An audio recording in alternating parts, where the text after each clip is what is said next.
আসসালামু আলাইকুম everyone, welcome to our page বাংলায় শব্দে শব্দে ইংলিশ। আজকে আমরা আলোচনা করব রিনোন নিয়ে। What is the synonym of renown? বাংলায় ভাবা যায় রিনোন হচ্ছে এমন একটি শব্দ, এই শব্দটাকে যদি আমরা দুই ভাগে বিভক্ত করি তাহলে আমরা পাবো রি প্লাস নোন।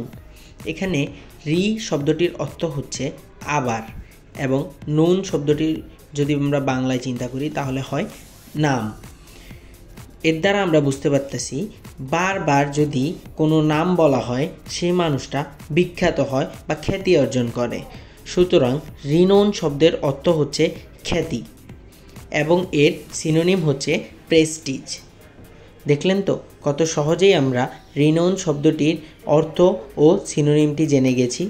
এভাবেই আমাদের পেজ হতে ইংরেজি শব্দের অর্থ জানতে আমাদের পেজকে ফলো করে সাথেই থাকুন।